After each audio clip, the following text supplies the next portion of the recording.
When I stepped back into my city after 30 days, I thought I would only see ruins. But the windows were lit. The houses were clean. And on every wall, written in dried blood, was my name, as if the city had been waiting for me to come home. The air outside the city smelled like ash and old blood. I stopped at the broken highway sign that once welcomed travelers. Now it leaned to the side, covered in rust, the letters peeling away. Welcome to Hollowford, my home. 30 days earlier, I had escaped this place while running, chased by screams that did not sound human anymore. I had promised myself that I would never return, but hunger, silence, and nightmares pushed me back to the only place that still felt like mine. When I stepped forward, the sound of my boots echoed too loudly, as if the city had been holding its breath. Cars stood in the middle of the road, doors hanging open, seats stained with dark, dried patches. Windows were shattered, but behind the glass I thought I saw curtains move, as if someone had just stepped away. The strangest part was not the destruction. It was the order. Garbage bins stood neatly in line. Streetlights, though cracked, were still upright. And on the ground, written in long trails of dried blood, were words. He came back. My chest tightened. I had not told anyone that I was returning. Nobody knew. Nobody alive, at least. I walked further, past the grocery store where my mother used to shop. The doors were wide open, swinging slowly in the wind. Shelves were bare, except for one single can of beans placed perfectly in the center of an aisle, as if it had been waiting for me. I did not touch it. Every step I took carried the weight of memories. The school where I studied stood just around the corner, its windows black with soot. I remember children laughing there, running in circles. Now silence pressed against the walls, thick and suffocating. And then I heard it. A whisper, low, dragging, too faint to understand. I froze. My hands trembled as I looked around, but the street was empty. Still, I knew what I felt. Eyes on me. Watching. Waiting. A movement caught my sight in the distance. A figure at the end of the street. Not walking. Not standing. Just swaying. Slowly, like a broken clock. The head tilted sideways, and I realized the body was not swaying by choice. Something inside it was wrong. I stepped back, heart pounding, but my heel struck something.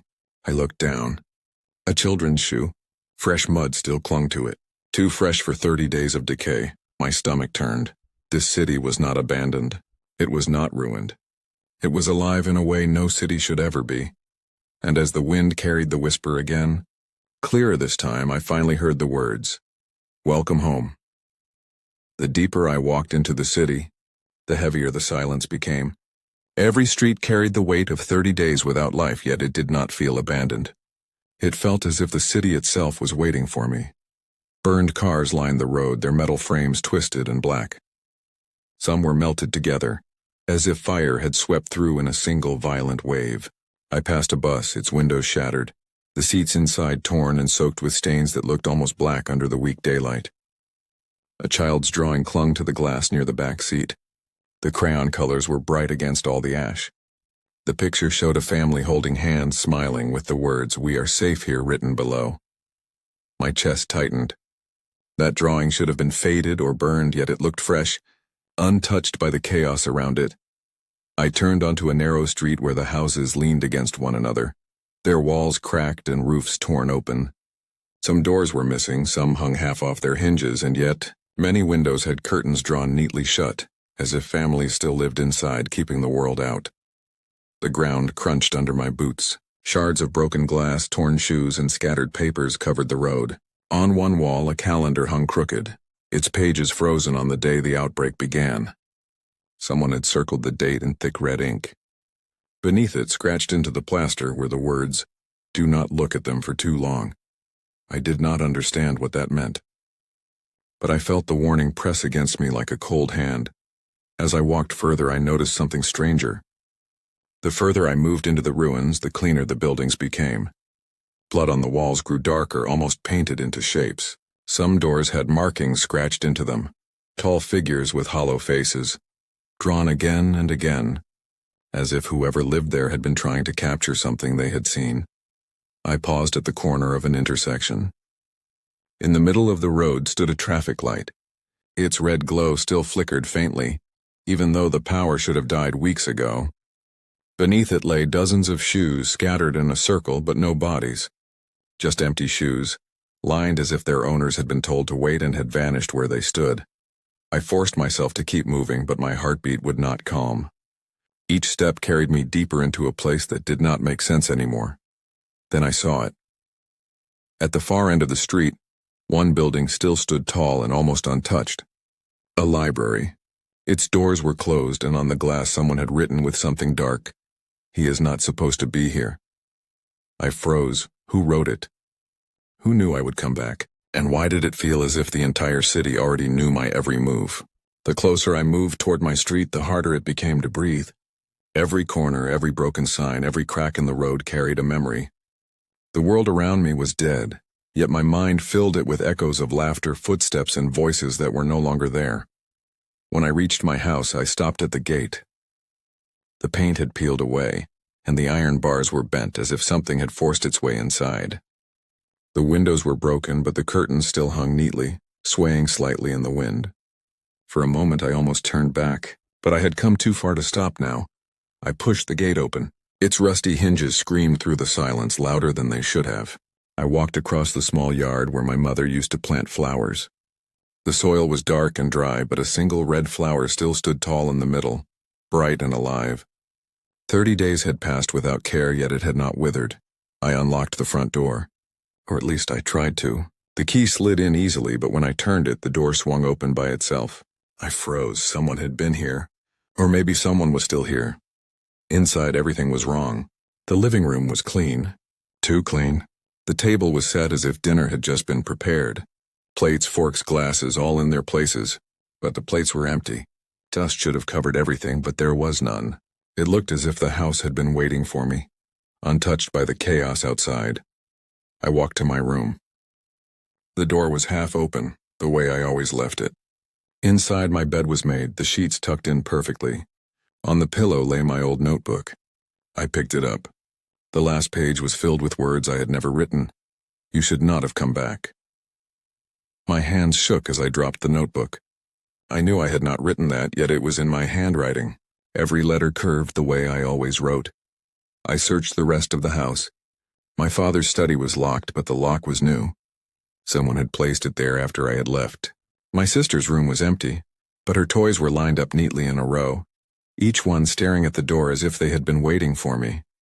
And then I noticed something that made my stomach twist. On the kitchen wall above the dining table, a trail of handprints and dried blood led upward across the ceiling, disappearing into the darkness of the attic. Small hands, too small to belong to an adult. The whisper returned, soft but closer this time. "Do you remember us?" I backed away, gripping the edge of the table, my breath quick and shallow. I had come here to find safety, to find memories of my family. But now it felt as if the house itself remembered me better than I remembered it. I left the house with shaking hands. The air outside felt heavier now, as if the walls had whispered secrets into my ears and pushed me back into the street. My boots scraped against the broken pavement, each sound louder than the last. For a while, the city was silent again. Then I heard it. A dragging sound. Slow. Wet. It echoed between the buildings, rising and falling like something being pulled across stone. I followed the sound, even though every part of me screamed to turn back. Curiosity had already taken control of my steps. At the corner near the old pharmacy, I saw it, a figure. Its back was bent in an unnatural angle, as if bones had grown the wrong way.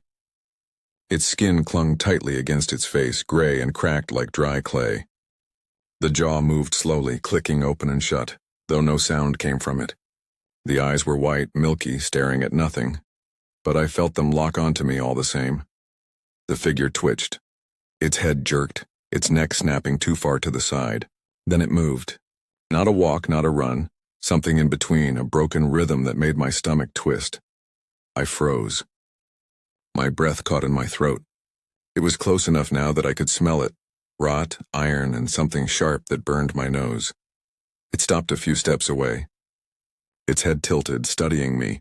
Then slowly it lifted one arm. Its fingers were long, too long, the nails torn and cracked. It reached toward me as if it knew my face, as if it had been waiting for me. I stumbled back, my shoulder striking the pharmacy door. The sound echoed. The figure reacted instantly. The jaw unhinged wider than it should have, and a scream ripped from its throat. Not human. Not animal. Something in between. I ran. My boots pounded against the ground, heart slamming in my chest. The scream followed, bouncing through the streets, growing louder as if the city itself was screaming with it. I ducked into an alley, pressing my back against the wall. The figure's shadow stretched across the entrance, twitching, searching. Its breathing was ragged, uneven, but it did not move closer. Instead, it stood still, head jerking back and forth as if listening. Then it whispered, "Do not hide from me." The voice was broken, layered, like more than one person was speaking at once. My entire body froze, but I forced myself to stay silent. The figure swayed in place for a long moment. Then it turned, its twisted body disappearing back into the street. I stayed there in the shadows, chest burning from holding my breath. The city was no longer just ruins and silence. It had teeth, and now it knew that I was here. I stayed hidden in the alley for a long time, waiting for the sound of the creature to fade. My heart would not slow down. My skin burned as if the air itself was pressing against me. When I finally stepped back into the street, everything looked empty again. Too empty. I moved carefully, keeping close to the walls. Every shadow felt heavier, as if it was ready to swallow me whole. That was when I saw the radio. It lay in the middle of the street, half buried under a torn jacket.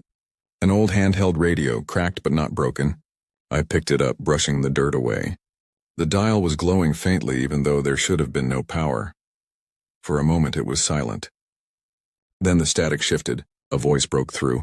"If you are hearing this, you came back. You should not have." My blood turned cold. The voice was low, uneven, almost whispering. "This city does not forget. It remembers every step, every face. If you walk too far, it will take you. Do not trust the lights. Do not answer the voices. And whatever you do not follow the children." The message ended with a crackle, the radio falling silent again. I stared at it in disbelief. My throat was dry and my fingers would not stop shaking. Someone had recorded this. Someone who had lived long enough to leave a warning. But when? Days ago? Weeks ago? Or was the voice still alive somewhere in this city, waiting? I slipped the radio into my bag and kept moving. As I walked, I noticed more signs. A wall covered in chalk drawings, faces with hollow eyes, all of them pointing in the same direction. A broken mirror left in the street, but my reflection did not move when I did. I turned away quickly, refusing to look back. Another voice crackled from the radio, sudden and sharp. "They are already watching you." I dropped it in shock. The words echoed in the empty street, bouncing back at me. My chest tightened. I grabbed the radio again, pressing it against my ear, but there was nothing now. Just static. The silence of the city felt different after that. Every window seemed to hold a hidden face.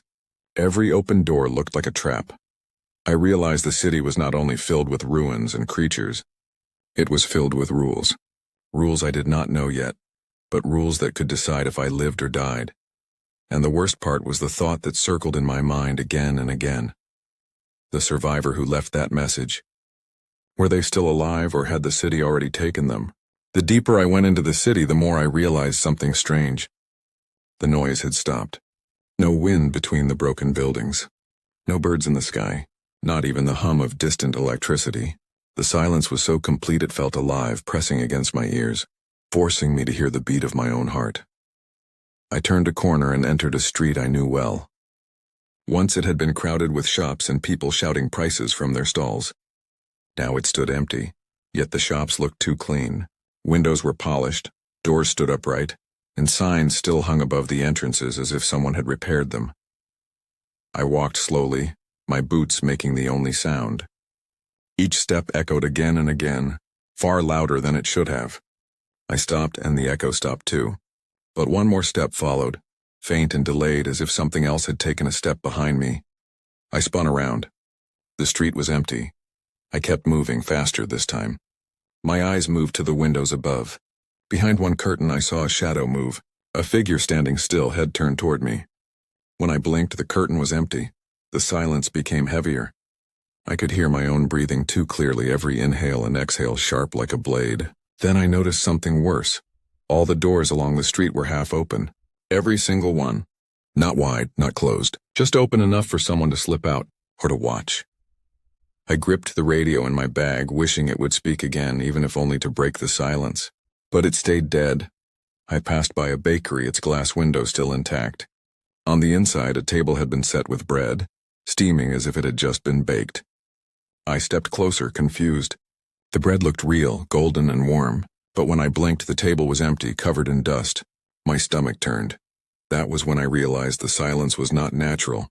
It was holding me, pressing down like an invisible weight. It wanted me to stay quiet, to move slowly, to not disturb whatever was listening. I forced myself to keep walking. The further I went, the more I felt eyes on me. Every window, every shadow, watching. And then, from somewhere deep in the silence, I heard it. A laugh. Faint. Childlike. It echoed across the empty street, bouncing off the walls. My blood froze. The voice from the radio came back to me. Do not follow the children. I stood still, my body rigid. The silence now broken only by that soft laugh repeating again and again, circling me. The city was no longer waiting. It was playing. I thought I had already seen the worst my city could show me. I was wrong. That night I stopped in front of an old school building. The gate was rusted so badly that the wind itself made it scream. The windows were broken, and the inside looked like a place where light had been locked away forever. The school sign was nothing more than faded paint stains on a cracked board. When I stepped inside, there was silence at first. Then I heard it. A low humming sound like thousands of insects buzzing in unison. My chest tightened and my pulse raced. I lifted my torch and aimed it toward the main hall. What I saw almost made me drop the light. Dozens of zombies stood together inside the old assembly hall. But they were not wandering aimlessly like the others I had seen before. These ones were organized. They stood in a strange formation, heads bowed as if waiting for some hidden signal. Then one of them lifted its head. Its eyes were the same pale white, but its movements were not mindless. It stepped into the center of the hall, and the rest shifted behind it in perfect rhythm, like soldiers following a command. The air grew heavy as the leader opened its mouth and released a sharp clicking noise. At once the others answered, repeating the same clicks until the sound filled every corner of the room. The walls seemed to vibrate with their call. In that moment I realized what I was witnessing. This was not simple hunger anymore. They were communicating. They were learning. They were evolving. The thought hit me like a knife. If these creatures could think together, if they could act as one, then tomorrow would not belong to the living. An organized swarm is more dangerous than any single monster. My hand shook, the torchlight flickering across the walls. The tiny movement was enough. Several heads turned toward me at once, their pale eyes locking onto my position. I knew if I stayed even 1 second longer, I would not leave that place alive. Or worse, I would become part of their hive. By the time I left the school, something inside me had already broken. I thought the real threat was the dead. But when I reached the center of the city, I understood the truth. The city itself was against me. The first thing I noticed was the clocks. Every single one on every wall in every store window had stopped. The hands were frozen at the same exact time. It was not just broken machinery. It felt deliberate. A signal or maybe a warning. Then came the radios. I passed an old shop where static hissed through a dusty speaker. At first it sounded like white noise, but as I stepped closer I heard words. The same sentence repeated again and again in a calm, hollow voice. Do not leave. Stay where you are. The city will protect you. The voice looped endlessly as if the machine itself was hypnotized. When I smashed the radio, the sound did not stop. From the apartment above, another voice carried the same words, echoing from a cracked window. It felt as though the city was alive, breathing, speaking through its broken pieces. The streets themselves had changed. Streetlights flickered in rhythm, almost like eyes blinking. The traffic lights shifted without power, glowing red no matter which way I turned, as if warning me that every road was closed. I swear I felt the ground itself pulse under my feet, a faint vibration that moved like a heartbeat. I had spent all this time fearing the dead. But now, standing in the middle of my own hometown, I understood something far worse. The city was not a safe place, not anymore.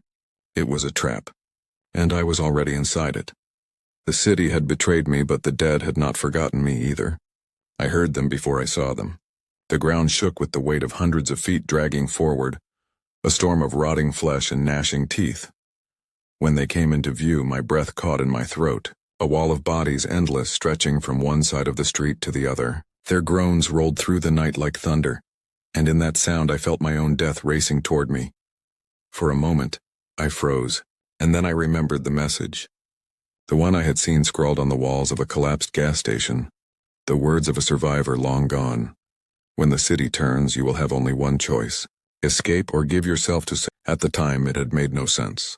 But now, with the horde closing in and the city itself twisting around me, I finally understood. This was the choice. There was no rescue team, no miracle waiting. There was only the horde and the decision of how I would face it. My mind raced with two paths. I could run, find some alley, some forgotten hole, and cling to life for one more night. Or I could stand here, fight until I had nothing left, and draw them away so that maybe, somewhere in the ruins, someone else had a chance. The weight of it pressed down on me harder than the stench of the dead. My torchlight flickered across the broken glass and rusted signs. And for the first time since the world had ended, I felt strangely calm. The horde screamed as one, a deafening roar that shook the broken buildings. I tightened my grip on the metal pipe in my hands and took a single step forward. If this was to be the end, it would not be in silence. 30 days. That was how long it had been since the world ended. Since I returned to my city, I had seen hunger, death, and betrayal. But nothing prepared me for the truth waiting at the end. The horde did not catch me that night.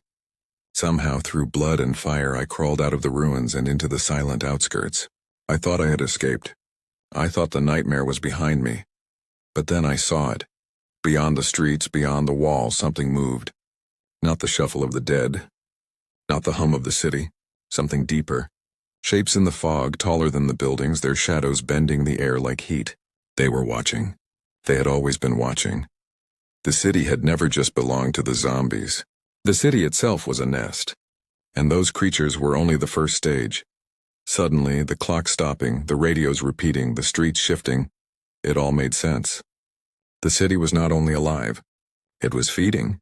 And the people inside were never meant to survive. We were meant to ripen. I realized then that leaving after 30 days was not survival.